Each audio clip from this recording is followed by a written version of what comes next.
Coucou les Capricornes, j'espère que vous allez bien. On est là pour le taroscope pour vous, Capricorne, pour la semaine du 7 au 13 décembre 2020, d'accord. Je vais commencer par dire merci à toutes les personnes qui ont liké, qui ont partagé, ou qui vont liker, qui vont partager, qui vont commenter ou qui ont commenté les autres vidéos, etc. Ça me fait super plaisir. Merci beaucoup à toutes les personnes qui se sont abonnées à ma chaîne. Merci à toutes celles qui partagent, etc. Vraiment, je suis trop contente. Deuxième chose, si vous voulez une guidance personnalisée, vous n'hésitez pas, vous trouverez mon adresse mail dans le descriptif de cette vidéo, d'accord, tout simplement. Donc voilà, on commence. Déjà, je vois contrat pour toi, mon petit Capricorne. Ensuite, je vois 5e chakra, Archange Gabriel. La glotte, la communication, et tout ça, c'est à l'endroit. D'accord. Donc du coup, bien entendu, comme d'habitude, je vais lire la carte de l'archange. Maintenant, contrat, je pense que en fait, tu es dans un état d'esprit en ce moment un petit peu, tu vois, un petit peu vainqueur, de winner. Et tu vois qu'il y a des possibilités qui sont en train de s'ouvrir à toi. Je pense. Tu me diras en commentaire, tu n'hésites pas. D'accord. Allez, une dernière. Ok. Je n'ai même pas eu le temps de parler. Et là, je vois 2e chakra, Archange Ariel à l'envers. Bon, la bonne nouvelle, c'est que tu as 2 archanges déjà dans ton état d'esprit général, donc je trouve ça pas mal. La mauvaise, c'est qu'il y en a un des 2 qui est à l'envers. Donc bon, écoute, c'est pas grave. Alors, on va commencer, comme je te le disais, par le 5e chakra, ok. Archange Gabriel. Expression de soi-même et de la vérité.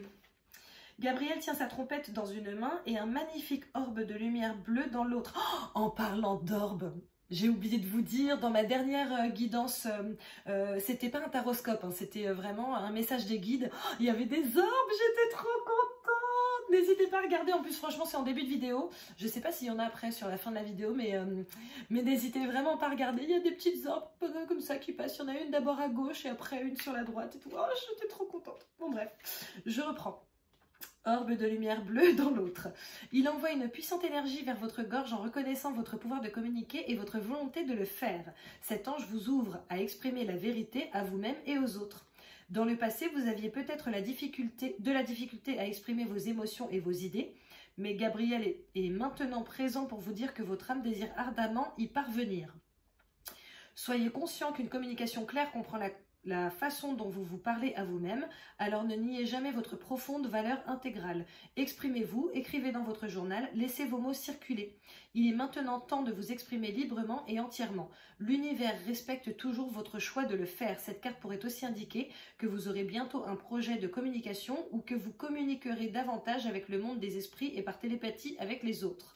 Alors attention, sachant que juste avant, on avait cette histoire de contrat. Donc peut-être qu'effectivement, en ce moment, tu es en mode je gère un contrat par rapport à la communication ou je gère potentiellement une reconversion un peu plus holistique, d'accord? Un petit peu plus spirituelle, tout ça. Donc voilà, c'est peut-être ça. Ensuite, donc je te le disais, là, tu as l'archange Ariel, d'accord? À l'envers. On va voir ce que c'est. Alors Ariel, qu'est-ce qu'il nous dit? À l'envers, cette carte indique que vous pourriez trouver que votre créativité est bloquée. Si c'est le cas, vous pourriez devoir prendre plus de risques ou vous ouvrir à des idées nouvelles et différentes. Plongez en vous pour identifier les sentiments qui pourraient causer ce blocage. Demandez à Ariel de vous aider à chasser les vieilles peurs et les limites que vous vous imposez. Affirmez que vous êtes ouvert à l'amour et à l'inspiration créative de l'esprit. Cette carte à l'envers peut aussi indiquer des problèmes avec l'intimité de toutes sortes, en particulier l'intimité sexuelle. Visualisez Ariel en train de faire tourbillonner une belle lumière dans votre 2e chakra et calmer et guérir l'énergie qui s'y trouve. Sachez que vous pouvez jouir d'une réelle intimité en toute sécurité et en tout confort et que vous méritez de pouvoir échanger en profondeur avec les autres dans vos relations. Et je suis désolée, je crois qu'à chaque fois que je lis ce message, à chaque fois on me voit sourire parce qu'en fait je trouve que vraiment ils ont choisi des termes qui sont tendancieux. Vraiment. Donc voilà, après c'est peut-être mon esprit tordu mais bon. Affirmation que je t'invite à écrire et à te dire le plus possible. Mon deuxième chakra est parfaitement et sainement ouvert. Je suis créatif et épanoui et de plus en plus à l'aise avec les douces vagues d'intimité qui déferlent en moi. Voilà, mais j'ai envie de te dire que ton énergie générale et ton énergie, comment on dit, psychologique, m'a l'air d'être assez ouverte par rapport à la communication et peut-être un petit peu fermée par rapport à ta créativité et par rapport à, à ta vie intime. Peut-être ta créativité d'ailleurs dans ta vie intime. Hein. On commence par le 5 d'épée. Le 5 d'épée. Bien entendu, je vais tirer d'autres cartes. Hein. En gros, pour te dire un petit peu, le 5, déjà, de base, c'est l'instabilité, d'accord? C'est les défis. Ah, je dois la mettre. Ok. Après, on a l'as d'épée, hein, donc c'est parfait. Ok. Le diable. Alors, donc, le 5, c'est l'instabilité, c'est les défis, d'accord? L'épée, en soi, c'est tout ce qui va être le mental, l'intellect, les décisions. Donc peut-être qu'en ce moment, tu es vraiment en train de te prendre la tête par rapport à quelque chose, sachant qu'on a aussi l'as d'épée. Alors c'est l'as, pour le coup, c'est le commencement, c'est le début, c'est les nouvelles énergies. Donc tu vois, sachant qu'on parlait justement de ta créativité bloquée, peut-être que le 5 d'épée est en train de te dire que tu vas être cette semaine dans une position d'instabilité de prime abord, d'accord, par rapport à justement à ta créativité, ouais, par rapport à ton mental. Ton mental et potentiellement ta créativité, puisque justement on parlait de ça, d'accord? Mais en même temps, l'as, ça veut te dire aussi qu'il va y avoir un renouveau par rapport à ça. Ok, donc peut-être que tu vas sentir une petite période de flottement, de blocage, mais pour moi le fait qu'il y ait l'as derrière, c'est, voilà, t'inquiète pas, c'est que temporaire, ça va repartir, d'accord? Après, on a le diable. On a le diable. Alors, il faut quand même savoir que le diable, ça peut représenter... mais ça fuse hein, pour vous. Le diable, ça peut représenter beaucoup de choses. Ça peut représenter les désirs, sachant que justement, on parlait du deuxième chakra tout à l'heure qui était potentiellement bloqué par rapport à votre intimité, etc. Ça peut représenter ouais, les désirs, les tentations. Comment vous dire, ça peut représenter la matérialité aussi. Peut-être que vous avez envie de plus, d'accord? Peut-être que justement votre esprit est focus sur le fait d'avoir plus en termes financiers, en termes d'abondance, etc. Sachant que là on parle d'abondance matérielle véritablement, on ne parle pas d'abondance amoureuse ou quoi que ce soit. Je ne sais pas si je vous tire encore une carte ou pas. Apparemment non. Donc voilà. Je te remontre le diable. On voit qu'il est en train de jouer avec un pantin aussi. Hein. Donc, en soi, dis-toi que c'est tout ce qui va être tentation, tout ce qui va être séduction. Ça peut aussi être la fixation sur quelque chose. Donc, faites attention aussi à ne pas faire une fixette sur un sujet ou alors à comprendre pourquoi et à essayer de débloquer ça. Maintenant, le diable, ça peut aussi représenter les peurs. D'accord? Alors, sachant que de base, on est quand même de base sur un contrat. Ok? Avec une question de communication. Sachant qu'on voit qu'il y a un blocage qui est effectué de ton côté et notamment en termes mental ou en termes véritablement intimes. Effectivement, ça peut véritablement représenter les peurs. Maintenant, dis-toi bien qu'il y a un commencement pour toi qui va se mettre en place. C'est vraiment un début, c'est une nouvelle énergie. Ok, donc peut-être que c'est en train de te dire que toutes ces peurs qui sont potentiellement remontées depuis quelque temps vont enfin disparaître pour faire place à une nouvelle énergie. D'accord? Maintenant, et ça, je t'avoue que ça m'attriste un petit peu, je vois le soleil. Alors le soleil, c'est une des meilleures cartes du jeu. Bah, c'est même à mon sens la meilleure carte du jeu.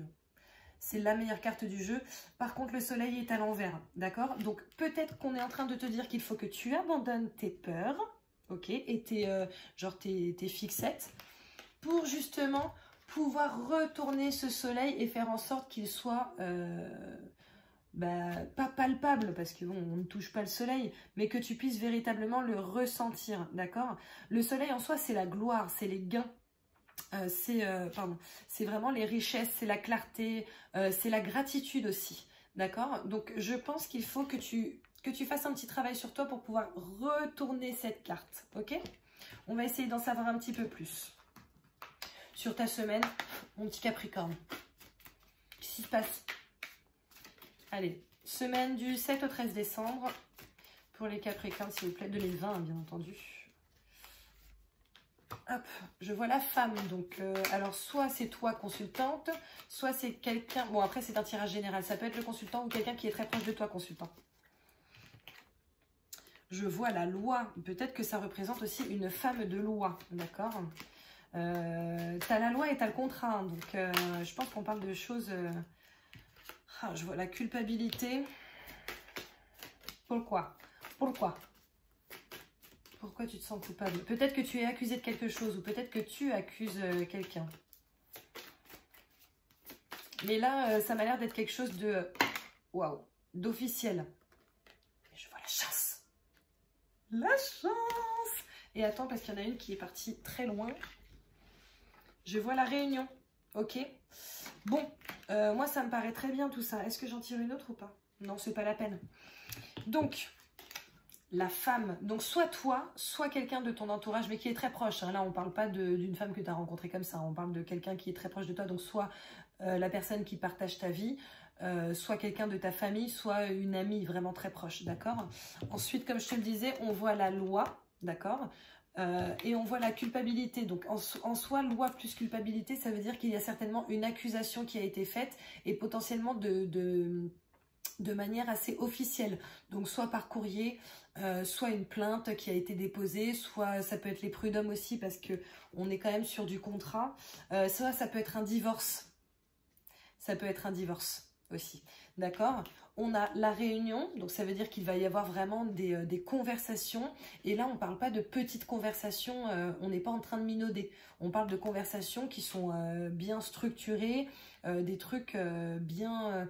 j'ai envie de dire cadré, mais c'est pas cadré, le terme que je cherche, c'est pas du pipi de chat. D'accord? On n'est pas sur, on n'est pas en train de cancaner, on est sur de la vraie discussion. Mais je vois la chance pour toi, la chance. Donc ne t'inquiète pas, ne t'inquiète pas. Je pense que tout va bien se passer. En tout cas, tout risque de bien se terminer sur cette semaine du 7 au 13. Alors après, c'est l'énergie de cette semaine, d'accord? Maintenant, ça peut se déplacer un peu dans le temps, ok? Si c'est le cas d'ailleurs, si par exemple vous vivez en ce moment quelque chose dont j'ai parlé pour il y a 2 semaines, n'hésitez pas aussi à le mettre en commentaire. Ça me fera plaisir, ok? Allez, on va essayer de voir les énergies pour les célibataires Capricorne pour cette semaine du 7 au 13 décembre 2020. Message envoyé. Ben alors, on s'extate. On va voir ce que ça va donner. Ou en tout cas, quelle est l'énergie principale. Enfin, l'énergie générale. Bon, elle a fusé.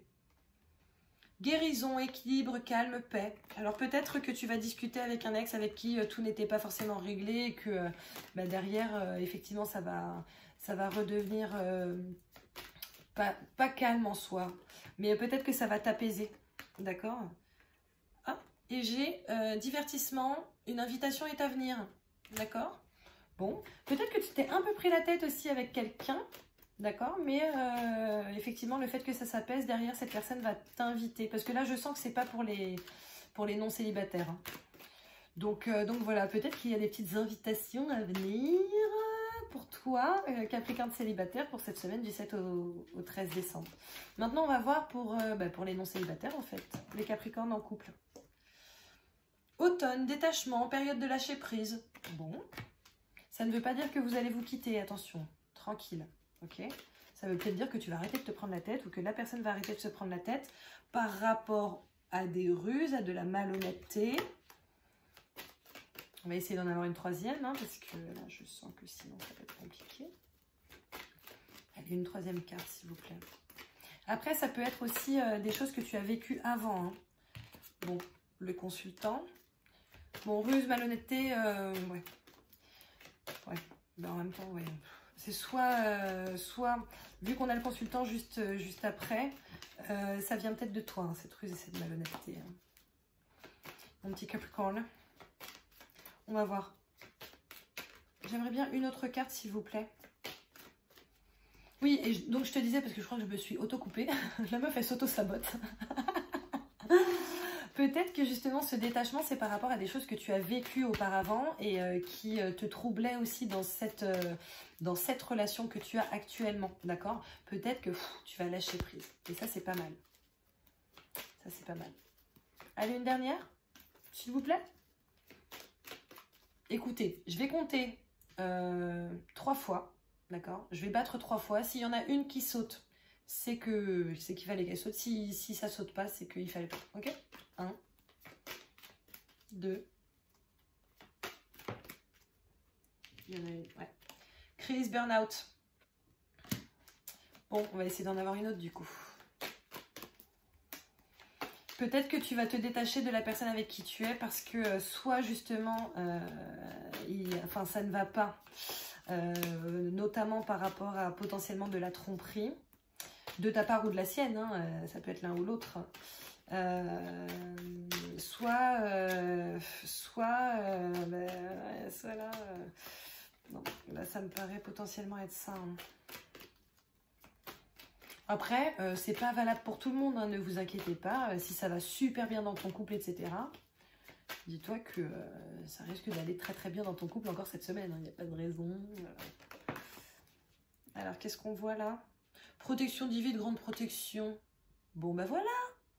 Donc, t'inquiète pas. Au pire des cas, si ça part en vrille pendant cette semaine, ça va bien se passer malgré tout. Ok? Bon, bah écoutez, je pense qu'on a terminé. Je vous remercie d'avoir regardé cette vidéo. N'hésitez pas à liker, à commenter, à partager. N'hésitez surtout pas à vous abonner si ce n'est pas déjà fait. À activer la petite clochette. Je vous fais plein de bisous. On se retrouve maximum la semaine prochaine pour le taroscope hebdomadaire. Mais je pense que potentiellement, on va peut-être se retrouver avant pour une guidance... une autre guidance, parce que je fête toutes les centaines d'abonnés. Donc voilà. Allez, je vous fais plein de bisous. Et je vous dis à la semaine pro. Maxi. Ciao.